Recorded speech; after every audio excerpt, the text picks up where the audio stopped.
सुजलां सुफलां मलयज शीतलां सस्यश्यामलां मातरं Vande Mataram शुभ्रजोत्स्ना पुलकितयामिनी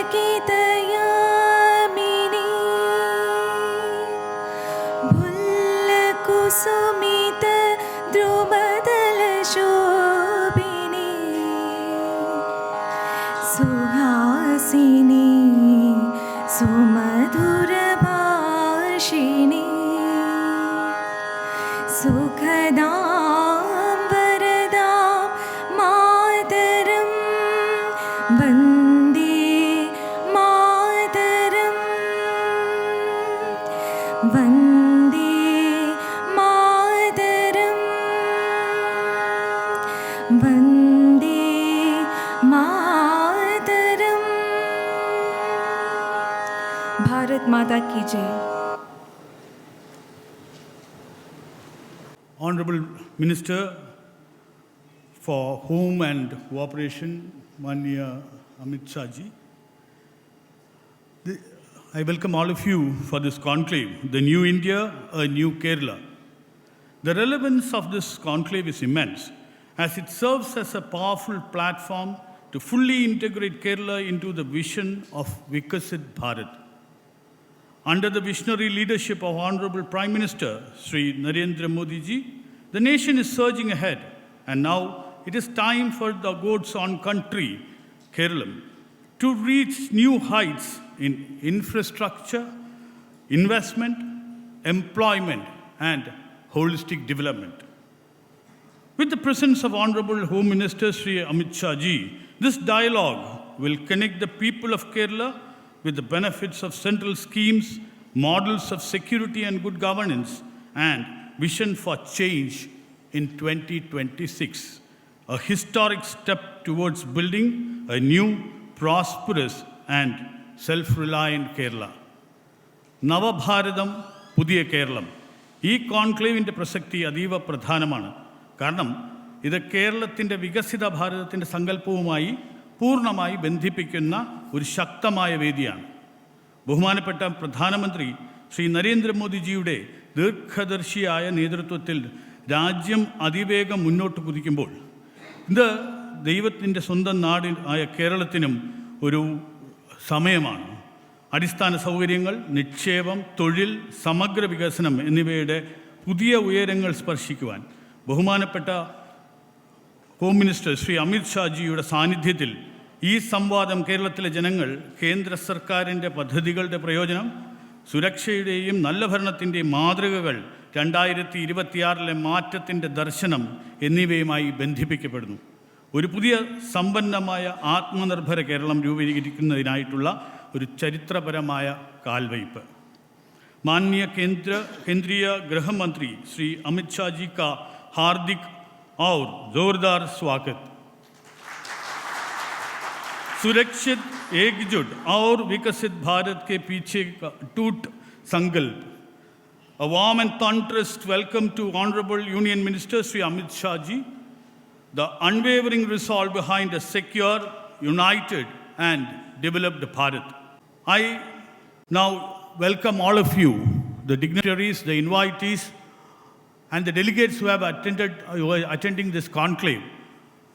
On behalf of the Kerala Kaumudi family, who is celebrating the 114th year of its establishment, I now request the Chief Editor, Sri Deepu Ravi, for his presidential address. A responsible democracy rests on 3 pillars: a strong leadership, an informed citizenry, and a fearless press. Kerala Kaumudi has stood at this intersection for more than a century. It is my privilege to warmly welcome the Honorable Union Home Minister of India, Sri Amit Shah ji, whose decisive leadership and unwavering commitment to national security have strengthened India's unity and resilience. Our first Home Minister, Sardar Vallabhai Patel is hailed as the Iron Man of India who unified this nation. After almost 7 decades, under Prime Minister Sri Narendra Modi ji, we now have a Home Minister who can be described as the man who finally integrated Kashmir with the rest of India, who put down the decades-long Maoist insurgency with an iron hand. Truly the Iron Man of modern India. His presence today greatly honors this occasion. Respected dignitaries, honored award winners, distinguished guests, friends from the media, our readers, beloved viewers, and well-wishers. I stand before you with immense pride as the chief editor of Kerala Kaumudi, a publication that has chronicled the pulse of Kerala for over a century, its struggles, aspirations, and triumphs. Founded in 1911 by my great-grandfather, Sri C.V. Kunyaraman, at the behest of Sri Narayana Gurudevan, Kerala Kaumudi began as a weekly and was later transformed into a morning daily by my grandfather, Sri K. Sukumaran, a Padma Bhushan recipient who dedicated his life to social reform and the fight against caste discrimination. On this occasion, we are also honoring 5 eminent individuals whose contributions have advanced Kerala's economic growth and social development. The Kerala Kaumudi Awards recognize excellence and inspire future generations. I congratulate all the award recipients. In 2011, while inaugurating our centenary celebrations in this very city, our former Prime Minister, Dr. Manmohan Singh, observed that a newspaper completing 100 years plays a vital role in shaping the history of a nation. Today, 114 years and 4 generations later, we remain committed to those founding values: serving society, strengthening democracy, and contributing to nation building. Under the leadership of Prime Minister Narendra Modi ji, India has witnessed a transformation. From a much ignored sleeping giant, India has emerged as a global power and today stands as the 4th largest economy in the world. UPI has revolutionized digital payments, growing from 92 crore transactions to over 13,000 crores annually. India has expanded its highways, airports, railways, and digital infrastructure at record speed. Supplied COVID-19 vaccines to over 100 countries, became the first nation to land on the south pole of the moon, and strengthened defense reliance under Atmanirbhar Bharat initiative. Operation Sindoor has demonstrated India's military capability, political resolve, and the vision of its leaders. इतना बात करना है, श्री नरेंद्र मोदी जी हमारा प्रधानमंत्री और आप श्री अमित शाह जी हमारा गृह मंत्री होने के बाद भारतवासियों थोड़ा सुकून से सो रहा है. As India rises, Kerala too is progressing. Under Chief Minister Shri Pinarayi Vijayan, the state's GSDP has more than doubled to 12.6 lakh crore over the past decade. Kerala became the first state to implement comprehensive e-governance in India, and projects such as the Vizhinjam Deep Sea Port hold the promise of placing Kerala firmly on the global trade map. At the same time, we grapple with challenges like public debt that has tripled to 4.8 crores in the last 10 years, youth migration, industrial stagnation, agriculture decline, and growing unemployment. These require serious attention. Despite our achievements, we must create greater opportunities within our own state. Kerala stands today at a defining moment. The coming decade can transform us into a vibrant, developed state through shared vision, constructive politics, and collective effort. In this spirit, Kerala Kaumudi will organize a series of conclaves and debates to deliberate on the challenges and solutions for a Purna Vikasit Kerala. Through fearless journalism and informed dialogue, we will continue to contribute meaningfully to Kerala's future. But remember, history will not judge us by what we discuss in conclaves and debates, but by what we dare to change through them. Thank you. Jai Hind.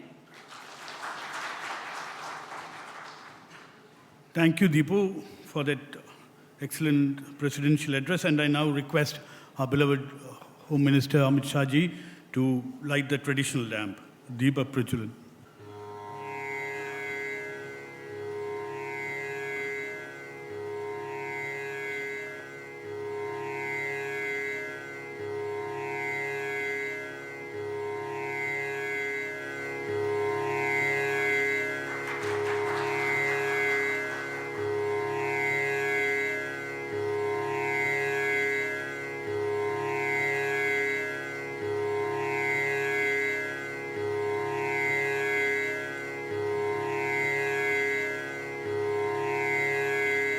We'll now have a short video about the awardees, and after that the awards will be distributed by Honorable Minister.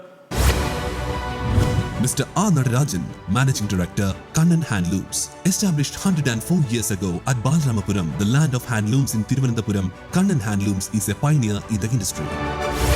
Mr. Vishnu Bhaktan, Managing Director of New Rajasthan Marbles. He built his company up from scratch through hard work, integrity and perseverance. Transparency in pricing and an uncompromising commitment to quality have earned the brand the trust of millions. Dr. V. Sunil Kumar, Managing Director, Sapphire Entrance Coaching, is an academician who has grown generations of students to successfully tackle the challenging entrance examinations.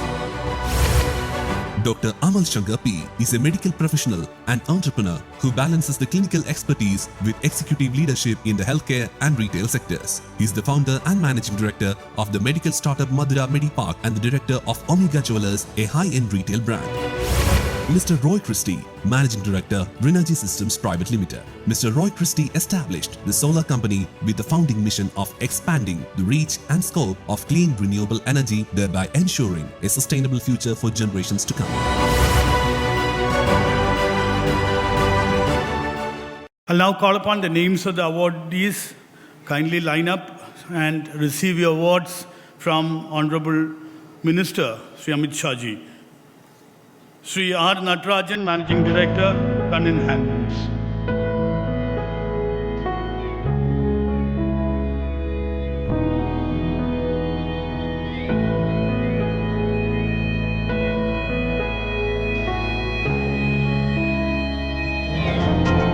Sri Vishnu Bhaktan, Managing Director of New Kerala, New Rajasthan Marbles.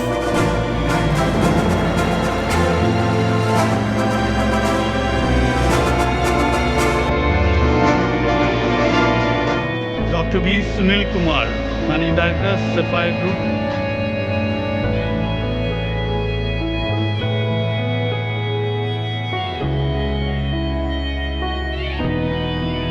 Dr. Amal Shankar P., Director, Omega Jewelers.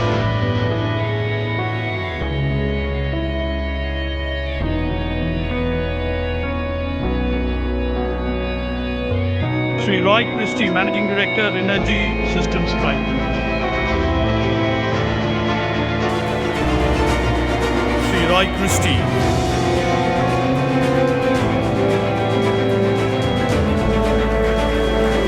Thank you and congratulations to all the awardees.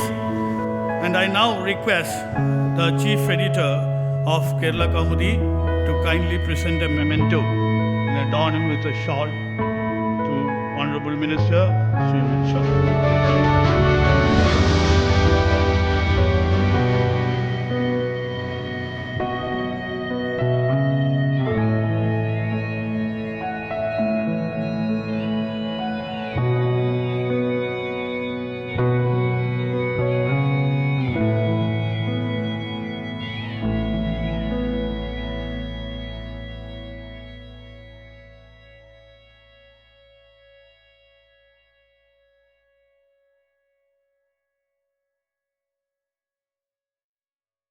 Thank you so very much, Sri Amit Shah ji, for gracing the occasion.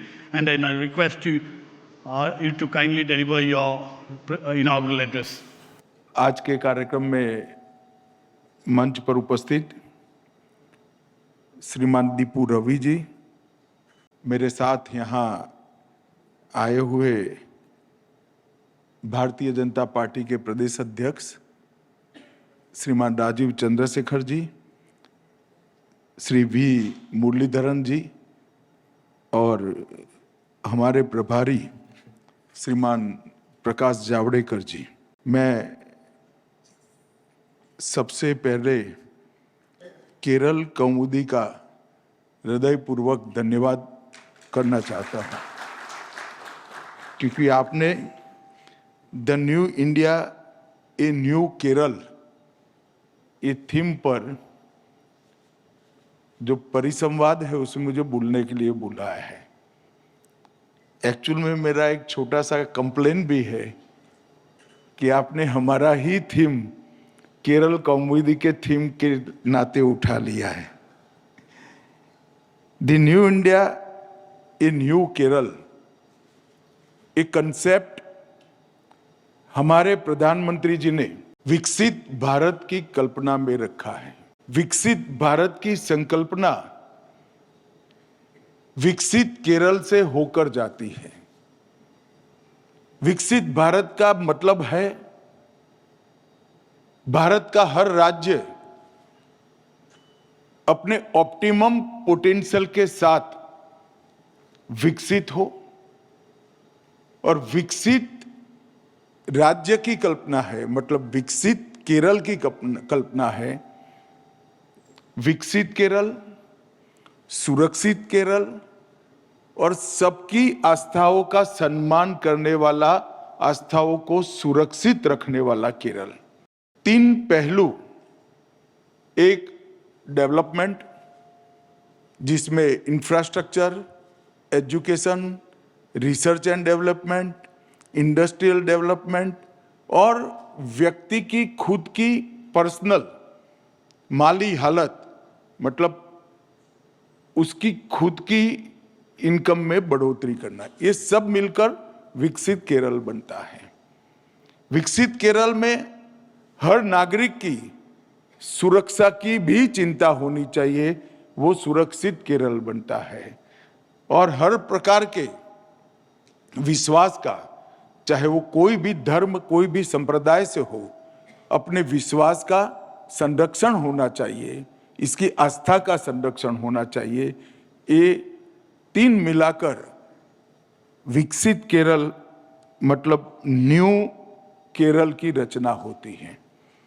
Kerala कौमुदी एक प्रकार से भारत के स्थानीय भाषाओं के पत्रकारिता में एक विश्वसनीय आवाज के रूप में केरल कौमुदी उभर कर आया है। लंबे समय में आप काम करते करते करते एक प्रकार से केरल की जनता की आत्मा की आवाज केरल कौमुदी बना है। और मैं मानता हूं कि ये जनता की भावना, जन संस्कृति और चेतना, ये तीनों का एक प्रकार से प्रतिरूप बना है। आज केरल कौमुदी ने the new India a new Kerala ये थीम जो रखा है, उसमें न्यू इंडिया की कल्पना को मैं थोड़ा एलोबरेट करना चाहता हूं। हम एक ऐसे भारत की बात करते हैं जो भारत आकांक्षी है, भविष्य की उन्मत्त भविष्य के लिए, भविष्य के प्रगति के लिए जिसके मन में होप है, ऐसा आकांक्षी भारत। एक आत्मनिर्भर भारत और एक आत्मविश्वासी भारत, ये तीन मिलकर नए भारत की कल्पना होती है। और इसके लिए भारत के हर राज्य को अपने ऑप्टिमम लेवल पर विकसित करना, ये हमारा लक्ष्य है। हम एक ऐसी राजनीति की भी कल्पना करते हैं, पॉलिटिक्स ऐसा होना चाहिए जो पॉलिटिक्स के ऊपर उठकर परफॉर्मेंस के आधार पर परफॉर्मेंस बेस्ड पॉलिटिक्स का इस देश में मोदी जी ने शुरुआत किया है, जो कंप्लेन की जगह कमिटमेंट में विश्वास रखता हो। कंप्लेंट्स होगी ही, देश कितना भी विकसित होगा, कंप्लेंट्स होगी, परंतु कमिटमेंट होना चाहिए कि हम हर कंप्लेन का निराकरण करेंगे और अपीजमेंट की जगह, तुष्टीकरण की जगह डेवलपमेंट कर कर किसी को अपीज न करना पड़े, ऐसी सोसाइटी की रचना में जो भरोसा करता हो। हम साइलेंस से स्ट्रेंथ की ओर जाना चाहते हैं। जो चुप बैठे हैं, दबकर बैठे हैं, उनकी ताकत इतनी हो को उनको चुप रहने की जरूरत न पड़े। हम डाउट से डिसीजन की ओर जाना चाहते हैं और डिले से डिलीवरी की ओर जाना चाहते हैं। अगर इस 6 मुद्दों को हम इकट्ठा करते हैं तो आज की भारत की कल्पना सटीक तरीके से नए भारत की कल्पना कर सकते हैं। हमने विकसित केरल की कल्पना की है। केरल में ढेर सारा पोटेंशियल पड़ा हुआ है।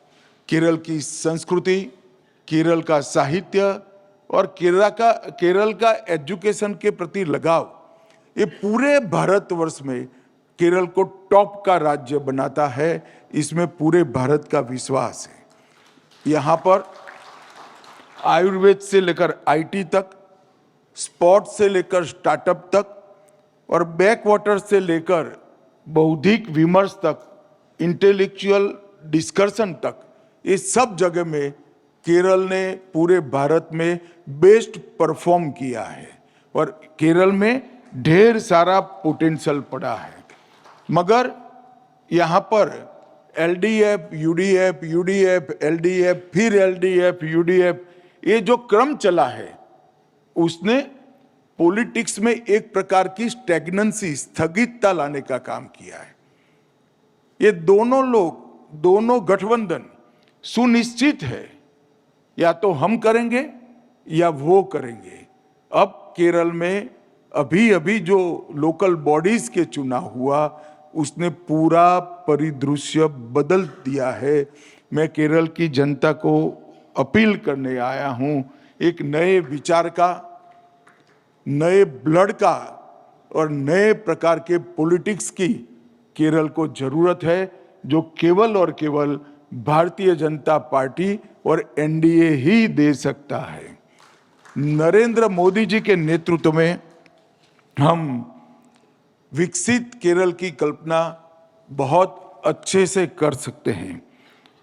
आज नरेंद्र मोदी जी लाल किले से, रेड फोर्ट से रिन्यूएबल एनर्जी के फ्यूचर की बात करते हैं और पावर जनरेशन की बात करने के साथ साथ प्लेनेट प्रोटेक्शन की भी बात करते हैं।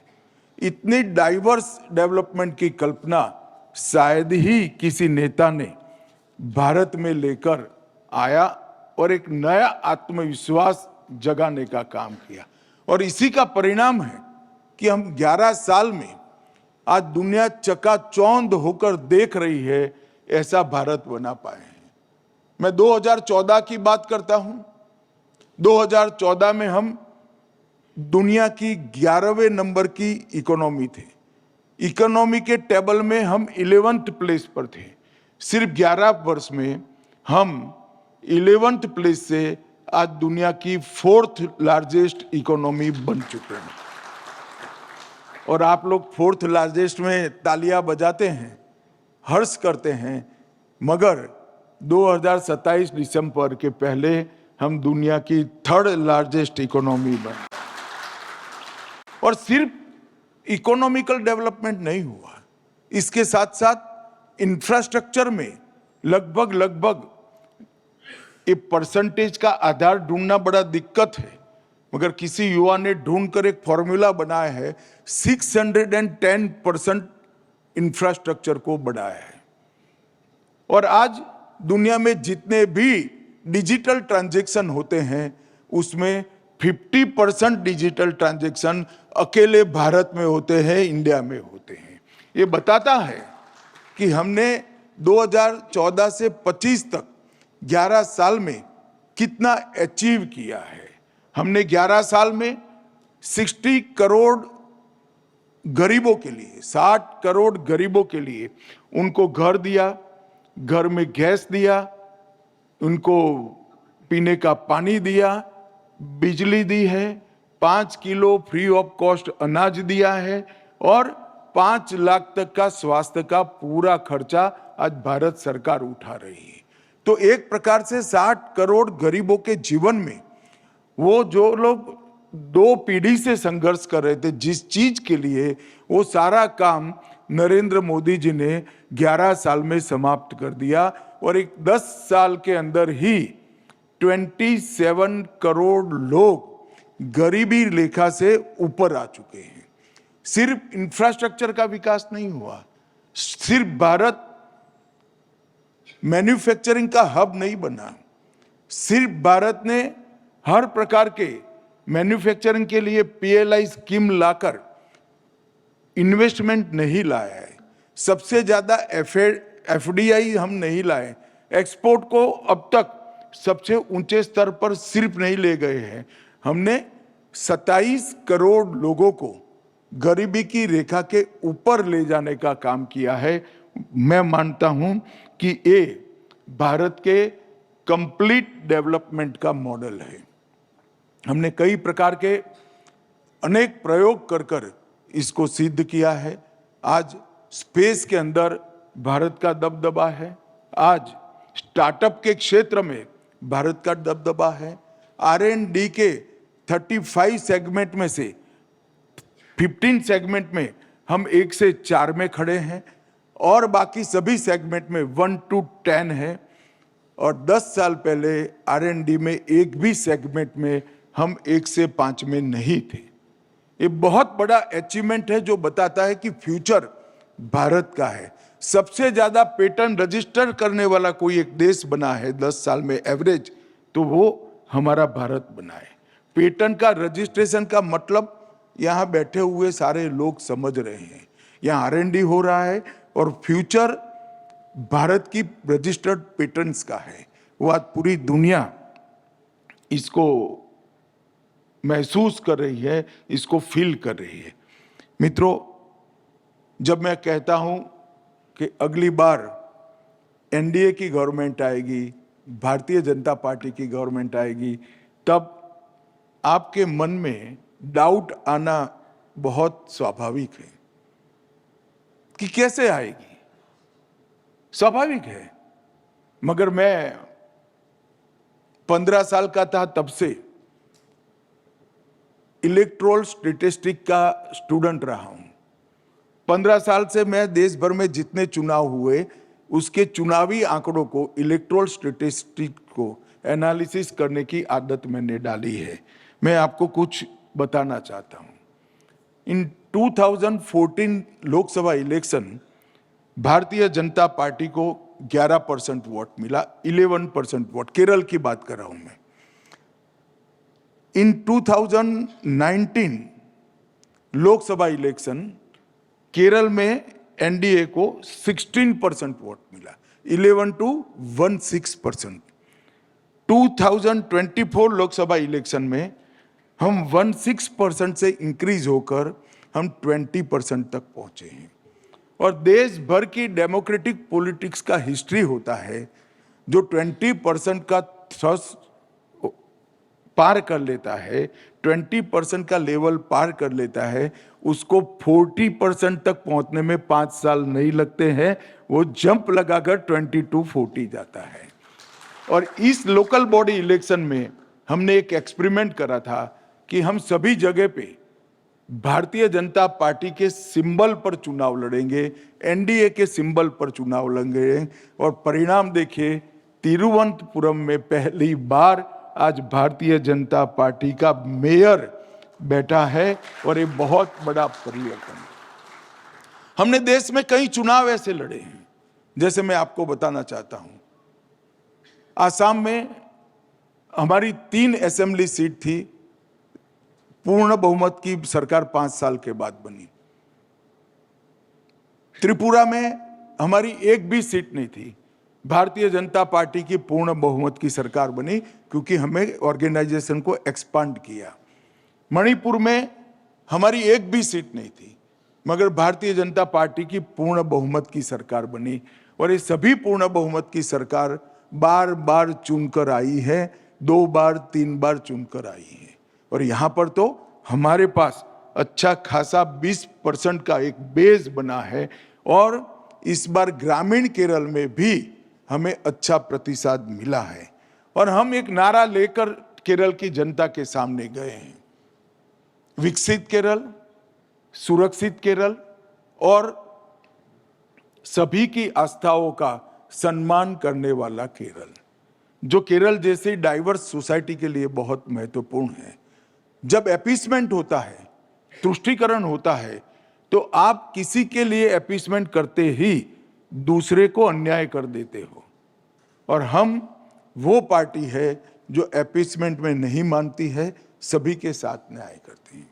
आज केरल की आर्थिक स्थिति का, इकोनॉमिकल डेवलपमेंट का बहुत सारे लोग, विशेषकर जो लेफ्टिस्ट आइडियोलॉजी को एडेप्ट करे हुए राइटर्स हैं, वो वर्णन करते हैं क्या कमी है, सब डेवलपमेंट है।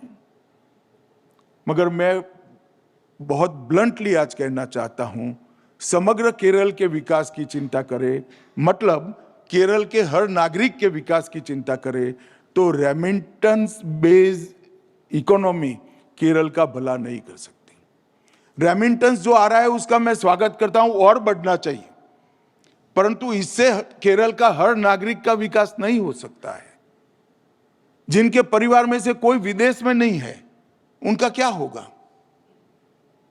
हमने रेमिटेंस बेस्ड इकोनॉमी की जगह सबको डेवलप करने वाली इकोनॉमी का मॉडल बनाना पड़ेगा, जिसमें रेमिटेंस बेस्ड इकोनॉमी भी इसका हिस्सा होगा।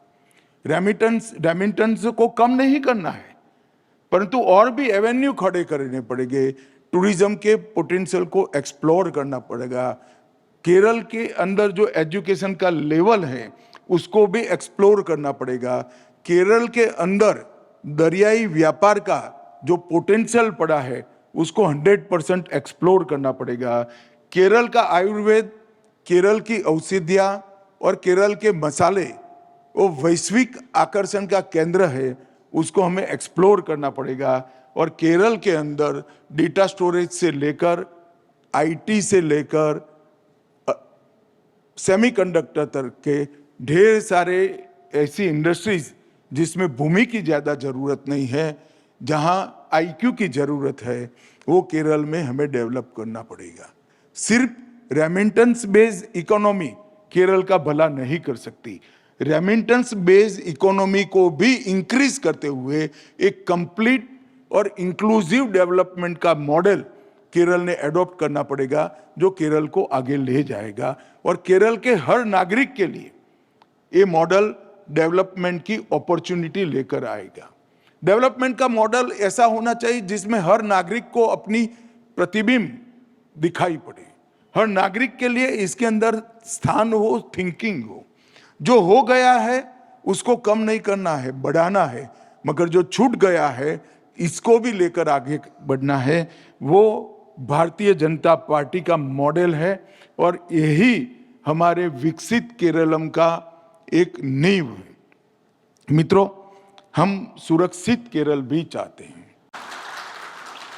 लॉ एंड ऑर्डर अपरेंटली देखने में ठीक दिखता है, मगर कई प्रकार के खतरे जब धीरे धीरे धीरे धीरे बढ़ते हैं तो वो लॉन्ग टर्म में हमें सुरक्षित नहीं रख सकते हैं। जब पीएफआई पर हमने बैन लगाया, दबे स्वरों में यूडीएफ और एलडीएफ ने इसका विरोध किया या समर्थन नहीं किया। मैं आज केरल की जनता को इस कार्यक्रम के माध्यम से पूछना चाहता हूं, पीएफआई जैसे ऑर्गेनाइजेशन, जमाते इस्लामी जैसे ऑर्गेनाइजेशन, एसडीपीआई जैसी पॉलिटिकल पार्टियां क्या केरल को एक रख सकती है क्या? जो सह अस्तित्व में नहीं मानते हैं वो कैसे केरल को एक रख सकते हैं? एक खतरों को शासन की जिम्मेदारी है कि उसको पहचाने और उसको समाप्त करने का प्रयास करें। मैं आज देश भर में जहां पर भी जाता हूं और कहता हूं कि हमने पीएफआई पर बैन लगाकर सारे पीएफआई के कैडर को जेल की सलाखों के पीछे डाल दिया। पूरा देश अपने आप को सुरक्षित मानता है। और इस सुरक्षित केरल का जो कंसेप्ट है वो पर्दे के पीछे हमें दिखाई न पड़े ऐसे अदृश्य खतरों को पहचान कर इससे भी केरल को सुरक्षित करना वो कंसेप्ट है। तो हम इसको मानते हैं कि विकसित केरल से अकेला न्यू केरल नहीं हो सकता, इसके साथ सुरक्षित केरल भी होना चाहिए। और मित्रों, तीसरा, जिसमें सभी की आस्थाओं का सम्मान हो। हर धर्म के लोगों की आस्था का सम्मान होना चाहिए। मगर जब आप अपीसमेंट करते हो तो अपीसमेंट करते ही किसी के साथ अन्याय कर देते हो। नरेंद्र मोदी जी ने गरीब कल्याण का शुरुआत किया। 4 करोड़ घर मकान गरीबों को दिए। इसमें किसी का धर्म नहीं पूछा है। हिंदू को भी मिला, मुसलमान को भी मिला, क्रिश्चियन को भी मिला। पानी भी सभी को मिला, अनाज भी सभी को मिल रहा है और इलाज भी सभी को मिल रहा है। जब आप सरकार चलाते हो तो सभी प्रकार की आस्थाओं के साथ न्याय करना चाहिए। और जब सबरीमाला में आस्था का सवाल खड़ा होता है और सबरीमाला में प्रभु के खजाने में जो चोरी होती है, इस पर लिपापोती होती है, तो 50 सवाल शासन के ऊपर खड़े हो जाते हैं। जब आपके जनमानस की मैं बात करता हूं, मैं रिकॉर्ड नहीं देखा हूं, मैं जनमानस की, जनता की नजर में जब डाउट आपके खुद के मंत्री पर है, मंत्रियों पर है, तो आप कैसे न्यूट्रल जांच कर पाओगे? न्यूट्रल जांच सिर्फ करना जरूरी नहीं है, जांच न्यूट्रल दिखना भी चाहिए। और कैसे आप जनता को विश्वास कराओगे? इसीलिए मैंने आज एक और कार्यक्रम में मुख्यमंत्री जी के सामने मांग रखी है कि सबरीमाला के खजाने की चोरी का मामला, सोने की चोरी का मामला किसी न्यूट्रल एजेंसी के साथ जांच करानी चाहिए। और इसलिए जरूरी है कि हरेक को शासन में विश्वास होना चाहिए। हरेक को शासन में, सरकार में, तंत्र पर विश्वास होना चाहिए। और वो तंत्र प्रस्तापित करने के लिए सबरीमाला के गोल्ड चोरी का एक प्रकार से जांच न्यूट्रल एजेंसियों को देना चाहिए। मैं आज यहां पर करप्शन की भी बात करना चाहता हूं। ये LDF, UDF, UDF, LDF, LDF, UDF, ये परंपरा ने करप्शन को बढ़ाया है। एलडीएफ के शासन में जो करप्शन होता है, यूडीएफ इसकी जांच नहीं करती है। यूडीएफ के शासन में जो करप्शन होता है, एलडीएफ उनकी जांच नहीं करती है। अल्टीमेटली दोनों करप्शन करते हैं। आज मैं यहां से केरल की जनता के सामने 343 करोड़ का कोऑपरेटिव बैंक का घोटाला, इसकी जांच हुई क्या? नहीं हुई। एआई कैमरा का घोटाला, इसका कंक्लूसिव जांच हुआ? नहीं हुआ। लाइफ मिशन घोटाला, इसका कंक्लूसिव जांच हुआ? नहीं हुआ। पीपीई किट की खरीदी का घोटाला, इसका कंक्लूसिव जांच हुआ? नहीं हुआ। एक रिश्वत कांड यूडीएफ के समय में हुआ जिसमें 100 करोड़ का घूस लिया गया, जांच नहीं हुआ। सोलर स्कैम, जांच नहीं हुआ। पुल का घोटाला, जांच नहीं हुआ। ये दोनों गठबंधन एक दूसरे के करप्शन को प्रोटेक्ट करते हैं। और अगर केरल की जनता को करप्शन से बाहर निकालना है, गवर्नेंस विदाउट करप्शन हम केरल में एस्टैब्लिश करना चाहते हैं, तो एक ही वे आउट है कि एनडीए की सरकार को एक बार मौका देना। एनडीए सरकार ही गवर्नेंस विदाउट करप्शन दे सकती है, डिलीवरी विदाउट डिस्क्रिमिनेशन दे सकती है, और vision without vote bank politics दे सकती है। और तीनों चीजें बहुत जरूरी है। गवर्नेंस विदाउट करप्शन, ये पारदर्शी गवर्नेंस लोकतंत्र को मजबूत करता है। डिलीवरी विदाउट डिस्क्रिमिनेशन, वो हमारे संविधान की मूल भावनाओं को ताकत देता है। और vision without vote bank politics एक सर्वांगीण विकास का मॉडल खड़ा कर सकता है, और ये हमने देश में कर कर बताया है। 11 साल से भारतीय जनता पार्टी की नरेंद्र मोदी सरकार ने इस पर बहुत बड़ा काम किया है, और हमने केरल के डेवलपमेंट के लिए भी बहुत काम किया। मैं आज इस मंच के माध्यम से यूडीएफ और एलडीएफ दोनों को पूछना चाहता हूं, 2004 से 14, 2004 टू 14 यूपीए का सरकार था, एक प्रकार से एलडीएफ इसका सपोर्ट करता था। आपने 10 साल में केरल के डेवलपमेंट के लिए कितना फंड केरल को भेजा, इसका आंकड़ा उन्होंने सार्वजनिक करना चाहिए। और मैं मानता हूं केरल की जनता को अधिकार है कंपैरेटिव स्टडी करने का, कि आपने 10 साल शासन में रहे, केरल को क्या दिया, वो जानने का केरल की जनता का अधिकार है, क्योंकि वो केरल के प्रति आपका कितना लगाव है वो दिखाता है। अब वो तो देते नहीं है, मैं कई साल से पूछ रहा हूं, मगर मैं आज आंकड़े लेकर आया हूं और केरल कौमुदी के इस फंक्शन में देना चाहता हूं।